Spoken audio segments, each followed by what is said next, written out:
السلام علیکم جی، تو کیسے ہو آپ سب لوگ؟ میں ہوں ردا اور آپ لوگ ہو میرے یوٹیوب چینل ردا فاطمہ ناولز پہ۔ تو یار آپ لوگوں سے شکایتیں تو بہت ساری ہیں، خیر شکایتوں کو کرو رفع دفع، اور میری آواز کو بھی رفع دفع کرنا، کیونکہ میرا گلا خراب ہے، میرا ناک بھی بند ہے، تو اس لیے ساؤنڈ بڑا ہی عجیب نکل رہا ہے۔ تو ویسے بھی آپ لوگوں نے تو پیچھے سے ساؤنڈ بند کر کے ہی سننا ہوتا ہے، تو اس لیے بس میں ساؤنڈ بند کر کے ہی آپ لوگوں نے پیچھے سے وہ پڑھنا ہوتا ہے۔ تو میں اس لیے ابھی ناول کو شروع کرتی ہوں۔ یہ ملیحہ کی ناول ہے اور عشق نور کا سیکنڈ سیزن میں جلدی پوسٹ کروں گی، لیکن تھوڑے ٹائم بعد، یار ایک دفعہ وہ پہلے پورے طریقے سے بن جائے، اسے میں پہلے آرام سے سوچ لوں، آرام سے لکھ لوں، تو پھر میں آرام سے اس کی ایپیسوڈ پوسٹ کروں گی روز ڈیلی۔ اور بہت سارے دن ہو گئے تھے میں نے کچھ بھی پوسٹ نہیں کیا تھا، کیونکہ یار گلا خراب ہے میرا اور ناک بھی بند ہے، تو اس کی وجہ سے پھر بالکل بھی دل نہیں کیا، تو اس لیے میں نے کچھ بھی نہیں ڈالا تھا۔ تو ابھی میں بس پوسٹ کر رہی ہوں۔ باقی چینل کو سبسکرائب کر دو، ویڈیو کو بھی لائک شیئر کمنٹ مار دو، اور میں ناول کو شروع کرتی ہوں۔ آج وہ 1 سال بعد آفس جانے کے لیے تیار ہو رہا تھا۔ اس نے الماری سے اپنا پینٹ کوٹ نکالا، پھر فریش ہونے واش روم میں چلا گیا۔ تقریباً 15 منٹ بعد وہ واش روم سے باہر آیا تھا۔ اس کے سیاہ کالے گیلے بال پیشانی پر آ رہے تھے، وہ ان میں کنگھی کرتا ان کو سدھارنے لگا تھا۔ تیار ہونے کے بعد وہ سیڑھیاں اترتا نیچے آیا۔ گڈ مارننگ ماما بابا۔ گڈ مارننگ شاہ زیب، بیٹا طبیعت کیسی ہے؟ میں ٹھیک ہوں مما بابا، آپ اور کہاں پہ جا رہے ہو تم؟ اس کی امی نے سوال کیا تھا۔ آفس جا رہا ہوں۔ ابھی نہیں جاؤ، تم ٹھیک نہیں ہوئے ابھی بھی۔ او کم آن مما، میں ٹھیک ہوں، آپ مجھے جانے دیں، 1 سال ہو گیا ہے آفس نہیں گیا ہوں میں، اور اب تو کافی عجیب بھی لگنے لگ گیا ہے۔ مجھے جانے دیں۔ اچھا، لیکن تم جلدی آ جاؤ گے؟ ہاں ماما، آ جاؤں گا، پریشان مت ہو۔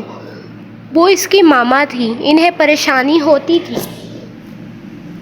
وہ یہ کہتا آفس کے لیے روانہ ہو چکا تھا۔ 15 منٹ بعد وہ آفس میں داخل ہوا تو سب لوگ اس کو دیکھ کر اس کی طرف آ گئے۔ السلام علیکم شاہ زیب۔ یار پورا سال کوما میں، بس یار ایسے ہی۔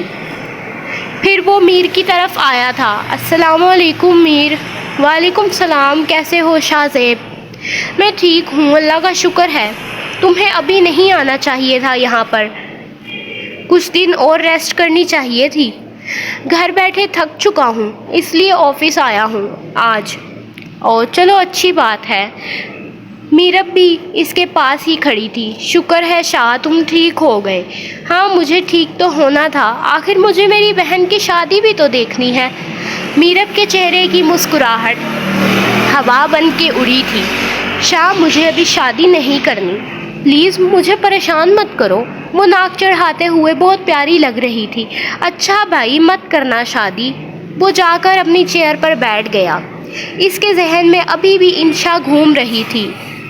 وہ خیالوں میں گم ایک مجنوں تھا جو اپنی لیلا کو کھو چکا تھا۔ اس کی آنکھوں میں نمی اتر آئی، وہ آنسو بہانا شروع ہو گیا تھا۔ اس کی محبت اللہ نے اس سے چھین لی تھی۔ وہ یہ سب بھول جانا چاہتا تھا، پر یہ اس کے بس میں نہیں تھا۔ وہ آہستہ سے بڑبڑانے لگا۔ آپ کیوں میرے خیالوں میں آ جاتی ہیں؟ آپ مجھے چھوڑ کیوں نہیں دیتی؟ آپ چلی جائیں یہاں سے، میرے دل سے بھی اور میرے دماغ سے بھی۔ آپ میری قسمت میں نہیں لکھی، مجھے پتا ہے۔ وہ روئے جا رہا تھا، آنسو بہائے جا رہا تھا۔ اس کو روتا دیکھ کر میر اس کے پاس آیا۔ کیا ہوا ہے شاہ زیب؟ بتاؤ کیا ہوا ہے، تم رو کیوں رہے ہو؟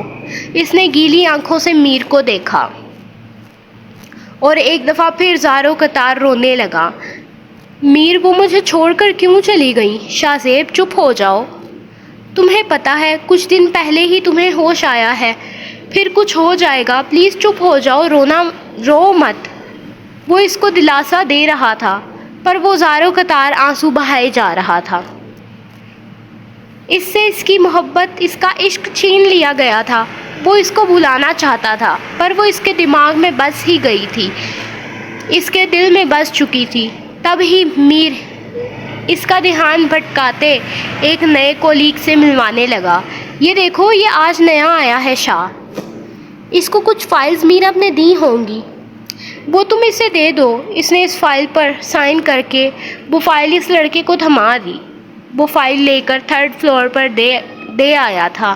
ایسے ہی 2 دن اور گزر چکے تھے۔ جب وہ سب آفس میں بیٹھے باتیں کر رہے تھے، تبھی میر نے سب سے کہا، آج میری طرف سے پارٹی ہے سب کو، ہم سب ریسٹورنٹ میں کھانا کھانے جائیں گے۔ تبھی شاہ بڑبڑایا، مجھے یقین نہیں آ رہا میر، تم تو کنجوس ہو، اور تم ہم سب کو ریسٹورنٹ میں لے کے جاؤ گے؟ ہاں لے کے جاؤں گا شاہ، اب مجھے پہ شک مت کرو تم۔ شاہ اس کی بات پر کھلکھلا کر ہنسا تھا۔ شاہ کو کافی دنوں بعد ہنستا دیکھ کر میر مسکرایا تھا، اور وہ سب وہیں سے ایک ریسٹورنٹ چلے آئے۔ وہاں پر انہوں نے کھانا آرڈر کیا، کچھ گانے بج رہے تھے۔ اسے 100 دفعہ پکارا ہے دل نے، مگر میرے دل کی بات وہ سن نہ سکا، جو آنکھوں میں تھی میرے آنسوؤں کی طرح بکھری وہ خواہشیں چن نہ سکا۔ اکیلے چلتے چلتے ہو سائے جیسے ڈھلتے رہے، کیوں یہ فاصلے صدا درمیاں، اس کی آنکھوں میں نمی اتر آئی۔ وہ وہیں بیٹھا رونے لگا تھا۔ وہ گانے کی لائن اس کے دل کو چھو رہی تھی، اس کے زخموں پر وہ ٹیس پہنچا رہی تھی۔ وہ جس سے محبت کرتا تھا وہ اس کو چھوڑ کر جا چکی تھی، بہت دور جا چکی تھی۔ وہ اس کے لیے تڑپتا رہا، روتا رہا، پر وہ اسے نہیں ملی تھی۔ وہ اس وقت ایک فلیٹ میں موجود اس لڑکے سے بات کر رہی تھی۔ مجھے بتاؤ، تمہارا مین باس کون ہے جس نے میرے بابا کو مارا؟ وہ بھی بے رحمی سے مارتے ہوئے بول رہی تھی۔ میں نہیں بتاؤں گا، کبھی نہیں۔ اس نے ایک چاقو اٹھا کر بنا وقت ضائع کیے اس کے پیٹ میں گھونپ دیا، اور پھر وہی چاقو اس کے پورے جسم پر رینگنے لگا۔ وہ کبھی مکوں سے تو کبھی چاقو سے اور کبھی لاتوں سے اسے مار رہی تھی، کیونکہ اس کا گناہ یہ تھا کہ اس نے معصوم لوگوں کو ایکسپائر میڈیسن دی تھی، اور ان میں ڈرگز ڈالے ہوئے تھے جس سے وہ لوگ مر جاتے تھے۔ اس کا گناہ یہ تھا، اور وہ اس وجہ سے اس کو مار رہی تھی۔ مجھے بتاؤ، تمہارا مین باس کون ہے؟ مجھے پتا ہے، اسی نے میرے بابا کو مارا ہے۔ کون سے بابا؟ کون بابا؟ میرے بابا۔ کچھ یاد آیا تمہیں؟ وہ رات، وہ خوفناک رات، جس رات تم نے انہیں بے رحمی سے مارا تھا، وہ رات یاد ہے تمہیں؟ اسی طرح میں بھی تمہیں تڑپا تڑپا کر ماروں گی۔ وہ اس کی گردن پہ چاقو چلا رہی تھی۔ وہ وہیں پر دم توڑ چکا تھا۔ وہ اپنا کام کرنے کے بعد اٹھ کر اس کے فون اٹھا کر نمبر ملانے لگی۔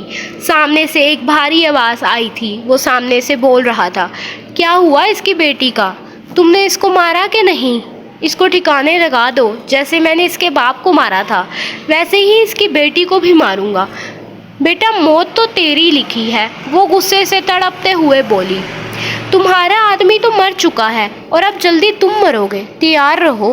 وہ یہ کہتی گھر آ چکی تھی، فریج سے کھانا نکال کر گرم کر کے کھاتے ہوئے اسے ڈائننگ ٹیبل پر لگایا تھا، اور پھر کھانے لگی۔ وہ ابھی ریسٹورنٹ میں بیٹھا رو رہا تھا، تبھی میر نے زین کو فون کر کے ریسٹورنٹ میں بلا لیا۔ زین، تمہارے بھائی کی طبیعت ٹھیک نہیں ہے، فٹافٹ سے ریسٹورنٹ آ جاؤ۔ اس نے اسے ریسٹورنٹ کا ایڈریس بھیجا، اور آدھے گھنٹے بعد وہاں پر آتا شاہ کے پاس بیٹھ گیا۔ بھائی، کیا ہوا ہے؟ کیوں رو رہے ہیں؟ بھائی، اپنے بھائی کو نہیں بتائیں گے؟ بھائی، مجھے بتائیں نا، کیا ہوا ہے؟ یہاں پر آپ کو کسی نے کچھ کہا ہے کیا؟ وہ روئے جا رہا تھا، وہ ہچکیوں کے ساتھ رو رہا تھا۔ وہ اس کو چپ کرواتا اپنے ساتھ گھر لے آیا تھا۔ Time skip. آج 4 دن ہو چکے تھے، اور تبھی شاہ کی ماں اس کے پاس آئی۔ شاہ، تمہیں پتہ ہے نا، میں نے منت مانگی تھی، تمہیں دربار پر جانا ہے۔ ماما، آج جانا ضروری ہے؟ ہاں بیٹا، بہت زیادہ ضروری ہے۔ ماما، ہم پرسوں چلے جائیں گے نا، پرسوں سنڈے ہے اور میرے آفس کو بھی چھٹی ہے، اس لیے کہہ رہا ہوں پرسوں چلے جائیں گے۔ ویسے جانا کون سے دربار پر ہے؟